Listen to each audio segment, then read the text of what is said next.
Hey, hello. This is my father. Why don't you start off with telling us your name and where you're from? My name is Tim Bain, and I'm from Lowell, Massachusetts. All right. Family. Your parents. What were their jobs when you were young? My dad was a house painter, and my mother was a RN. Siblings. Were they in the military?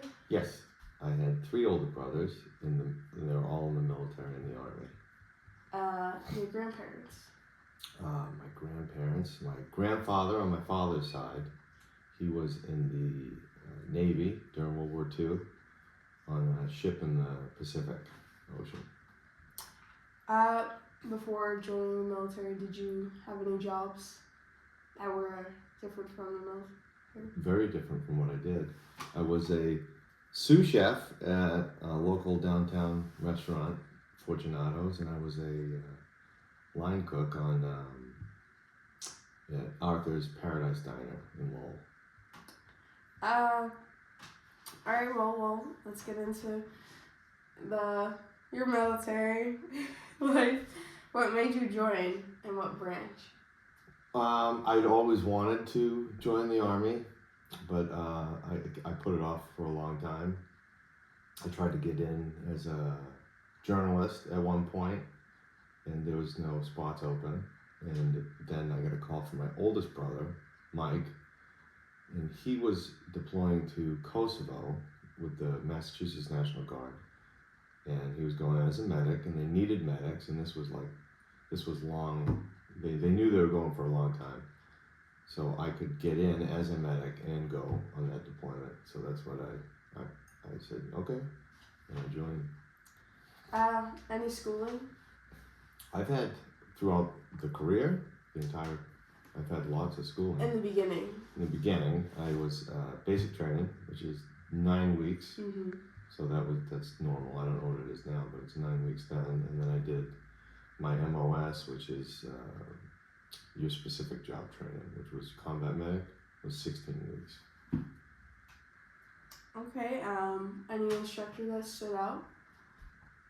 Yeah, there's one that stands out in my head that he was very motivated and serious. And he said, well, there's 2, so I'm going to give you one. During our downtime when we were in the field, we would be eating lunch and laughing and relaxing. And I remember one specific time he'd come over and he grabbed my arm and was explaining how shrapnel can tear up your arm and you bleed out. And he was showing us he was taking gauze and putting it tight on my arm and wrapping it with an ace bandage to stop the bleeding, and just very intense, and that stood out. And then when I graduated from medic school, there was a sergeant major who on the physical fitness test, I got a perfect score. And I remember coming up to him and he shook my hand, and everybody says, Commander says, congratulations. He says, try harder. And I like that. That's nice. Did you qualify with any equipment? I qualified with a 9mm and a M16 rifle. First assignment after basic training. First assignment after basic training was the MOS school. Then home for a couple of months. Then they shipped me off to Camp Atterbury, Indiana. Then to Camp Bolus in Texas. Then to Germany. This was all training. Then to Germany, Launch Duel, I believe it was called. And then to Kosovo, Camp Bondsteel, Kosovo. What was the hardest part of training, you'd say? The hardest part of training? Sometimes I get homesick. Otherwise, I enjoyed training. Yeah, I really enjoyed it. Did you receive any promotions? Yeah, I got promoted to, I started the Army as a private second class. Okay. And then I got promoted by the time I was done, I was a staff sergeant. So E2 to E6. I know I asked the hardest part of training. What about the hardest part of military lifestyle that you had to adapt to? Well, when I had children, I found it very difficult to be away from them for a long period of time. Other than that, I enjoyed it. When did you have children? I had children. I had... During your military? Yes, both of them, yeah. And your wife? My wife was also in the military. Did you meet her in the military? I think you know. Yes, I met her in MOS school, medic school. Okay. Where did you serve? So I served in Kosovo, and then that was 2006, 2007. That was a long one. That was, I believe, 15 months. And then I served in Texas, in El Paso, Fort Bliss. That was just about a year. And those were and then local missions. Like we called it Big Ice. I think that was 2000. Gosh, that was maybe 2011 or 12. I forget. But we, local disasters sometimes. Yeah. And then did you go back home like 2008? 2006, 2007? Yep, went home. Did 1 weekend a month. I was a union bricklayer at the time. So, yeah. What kind of friendships and comrades did you form while serving? Comrades is fine. Sounds kind of communist. My comrades, I met a lot of people along the way that I was very good friends with, but never really kept up a long distance friendship with any of them. But So you never stayed in touch after the military? No. Staying in touch with family. How'd you stay in touch? Lots of letters. I have a shoebox under my bed with lots of letters.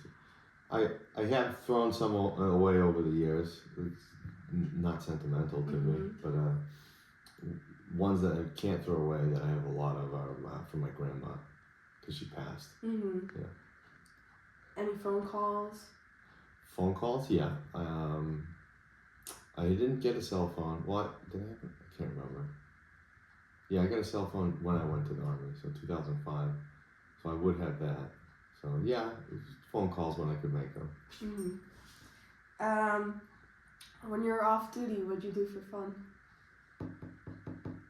Well, one thing I learned, what taught myself, was that you always carry civilian clothes on you, because you never know when you can get out and have some fun. So any chance I got, I would have fun. Yeah.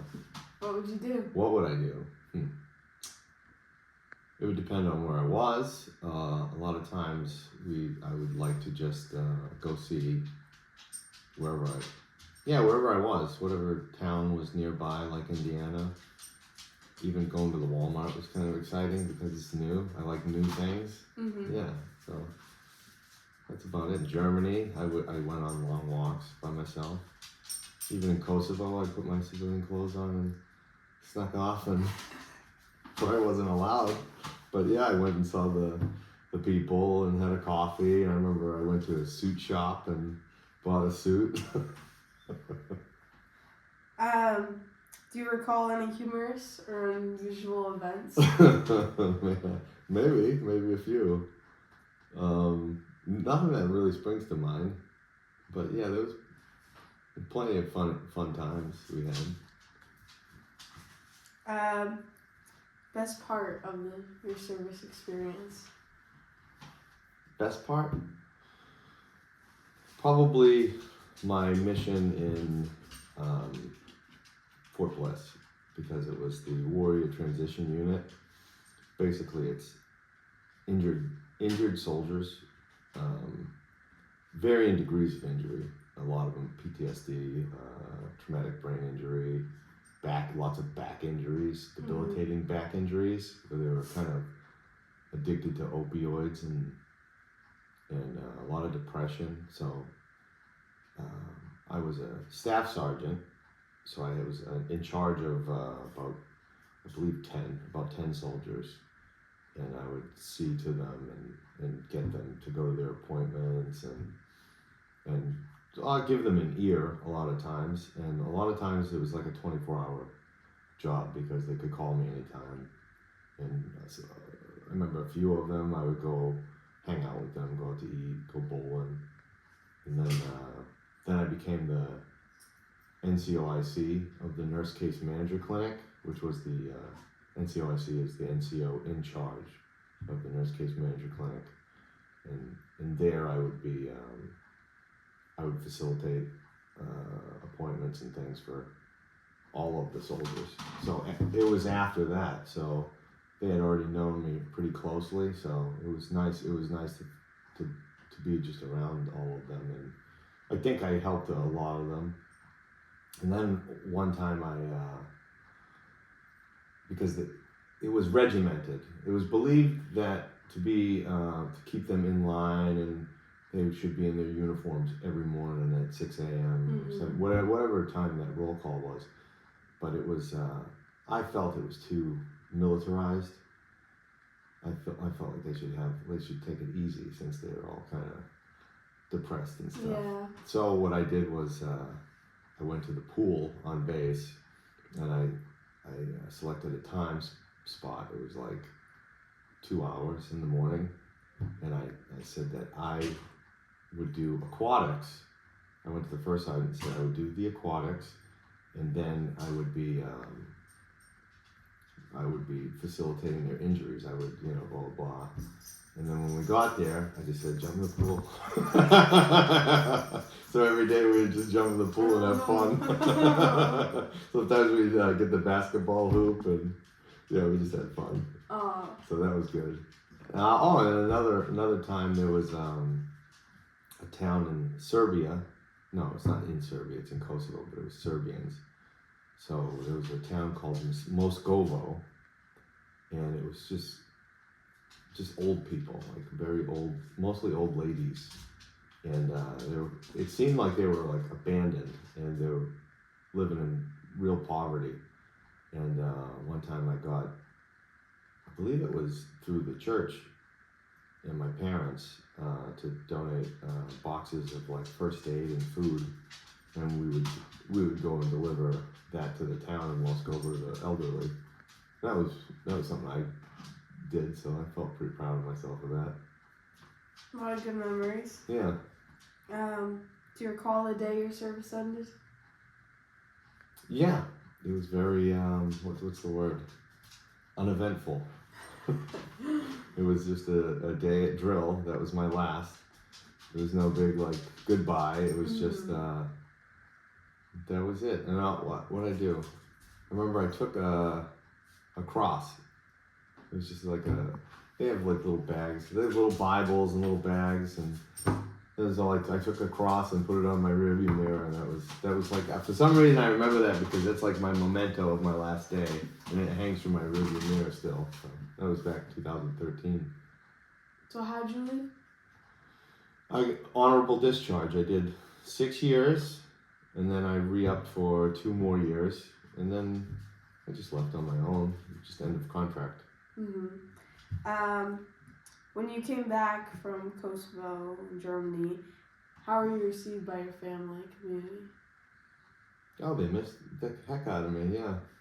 Yeah, they love seeing me. Yeah, it was real nice. Did you continue with the Army? Or go to a different career, I became a firefighter in 2010. So I did 3 more years in the service, and at one point I did get a full-time job with the service as a healthcare NCO of Massachusetts. So that was actually the most stressful job I've ever had. But so I blocked it out of my memory, and so that ended in I believe 2012, and then I was a medic for a satellite program where they were training future officers. So they would come in 1 weekend a month, and I was just the medic to be there just in case. Yeah. I know you said you didn't continue any friendships from military, so let's skip that question. Your GI Bill, have you used that? I used it very briefly, and I'm glad because I'm going to use it again. And yeah, I used it very briefly when I got on the when I went into the bricklayers. You could use it for on-the-job training because I wasn't making a lot of money. But I would advise people not to do that because you get a lot more out of it when you use it for college than on-the-job training. How did your military services experience affect your life? Affect my life?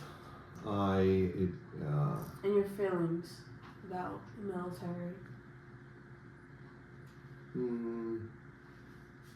Well, to be in it as opposed to looking out at it, you know, like you get it's more real, and the people are just like people you encounter on the streets a lot of times. I mean, maybe they have the same mindset politically and stuff like that about their country, but they're all just people. There's so many different people. And that actually it was. I guess I'm not going to answer the question properly because it reminded me. It was like Lowell because it was so multicultural. There were so many different people, and it was the same. There was no it was. I liked it, and then and I like meeting new people just like I like being in new places. So I forget what your question was. It's okay. Life lessons that you still carry on today from the military? I suppose the military brought, I would say, patience, because a lot of times in the military there's things you just have to wait for, and brought a lot of patience, a lot of being able to take a lot, I think, and also I discovered that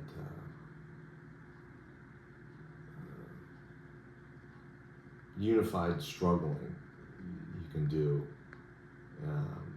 without complaining is like the best way to do it. One person complains and then it just brings everybody down. Yeah. That's right.